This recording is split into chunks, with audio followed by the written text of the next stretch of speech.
नमस्कार, मैं तुलेश्वर ध्रुव, सहायक प्राध्यापक समाजशास्त्र, शासकीय शहीद वीरनारायण सिंह महाविद्यालय बिलाईगढ़। आज हम जिस टॉपिक पे चर्चा करेंगे वो है डोमेस्टिक वायलेंस यानी घरेलू हिंसा। मैकाइवर एवं पेज का कथन आपको याद होगा। उन्होंने कहा है कि जहाँ कहीं जीवन है वहाँ समाज है, लेकिन हमारा ये भी मानना है कि जहाँ समाज है वहाँ सामाजिक समस्याएं भी हैं। यूँ तो दुनिया में कई तरह की समस्याएं हैं, लेकिन आज के परिवेश में जो सबसे परेशान करने वाली समस्या है वो है घरेलू हिंसा, जो न केवल भारत में बल्कि पूरी दुनिया में किसी न किसी रूप में पाई जाती है। घरेलू हिंसा को हम इस तरह से परिभाषित कर सकते हैं। घरेलू हिंसा का अर्थ महिलाओं के साथ दरवाज़ों के पीछे होने वाले हिंसक बर्ताव से है।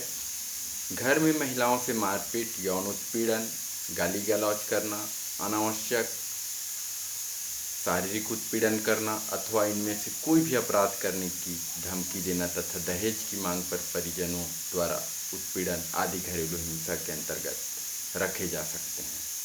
घरेलू हिंसा शारीरिक, यौन या मनोवैज्ञानिक दुरुपयोग है जो किसी के प्रति या पत्नी या गृहस्थी के अधीन अन्य पारिवारिक साम्यों के निर्दिष्ट है। घरेलू हिंसा के प्रकार हमें इस तरह से देखने को मिलते हैं। पहला है शारीरिक हिंसा। किसी भी तरह का शारीरिक कष्ट पहुंचाना शारीरिक हिंसा के अंतर्गत आता है। दूसरा है यौन दुरुपयोग। किसी भी महिला के विरुद्ध यौन दुरुपयोग घरेलू हिंसा के अंतर्गत आते हैं। तीसरा है भावनात्मक दुरुपयोग।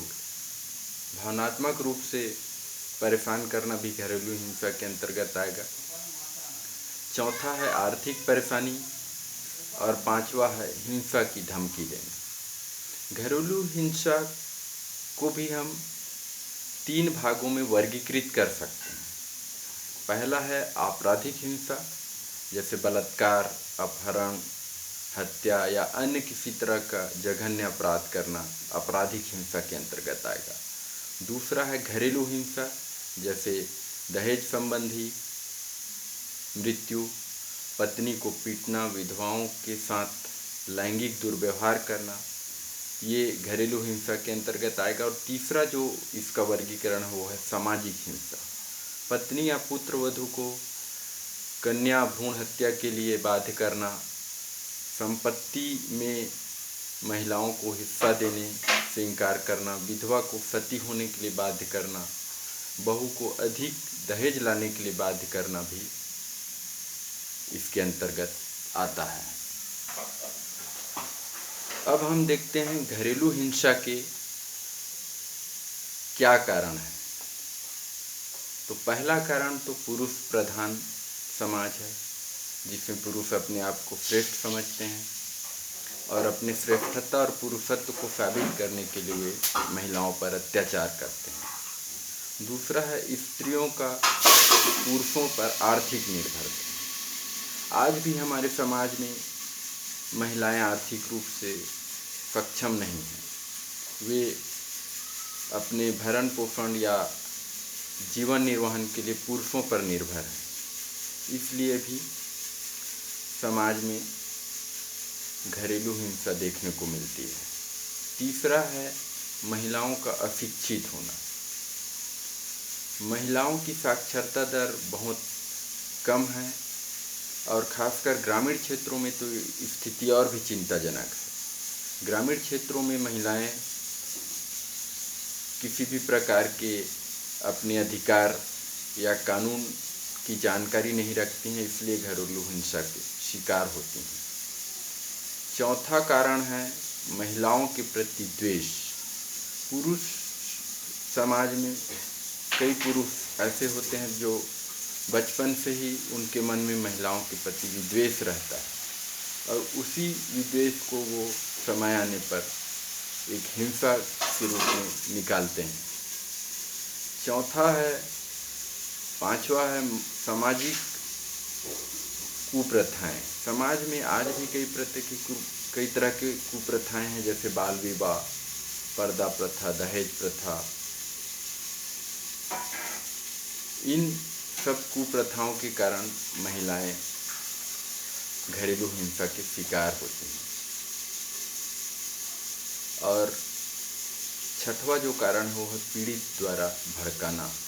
कई महिलाएं ऐसा काम करती हैं जो उनके पति को पसंद नहीं है, इसलिए भी घर में तनाव का वातावरण रहता है और घरेलू हिंसा को बढ़ावा मिलता है। घरेलू हिंसा को रोकने के लिए हम क्या क्या उपाय कर सकते हैं, उस पर अभी चर्चा करेंगे।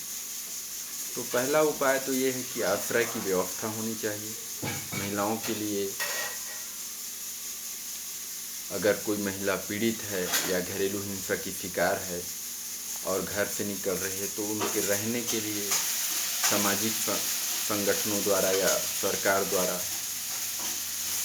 आश्रय की व्यवस्था होनी चाहिए, जहां पर रहकर वो अपना जीवन निर्वहन कर सके।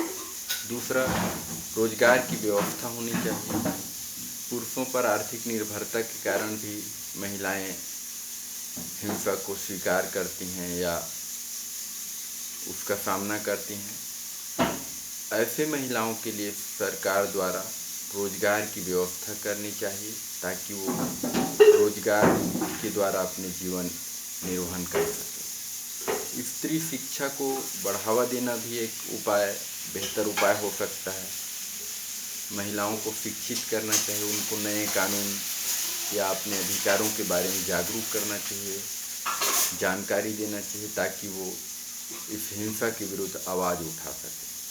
महिला न्यायालयों की व्यवस्था भी एक बेहतरीन उपाय हो सकता है कि महिलाओं के लिए अलग से न्यायालय हो, जहां पर वो अपनी बात खुलकर रख सके, जहां पर महिला न्यायाधीश की व्यवस्था हो और वहां पर त्वरित रूप से उसके केस के संबंध में सुनवाई हो सके। दंड की भी व्यवस्था एक बेहतरीन उपाय हो सकता है, जैसे महिलाओं के लिए दंड की व्यवस्था हो, महिलाओं के विरुद्ध अपराध करने वालों के विरुद्ध दंड की व्यवस्था हो और दंड बहुत ही कारगर हो, बहुत ही असरदार हो, ताकि अन्य पुरुष भी उसको सुनकर या उस दंड के भय से अपराध करने से अपने आप को रोक सकें।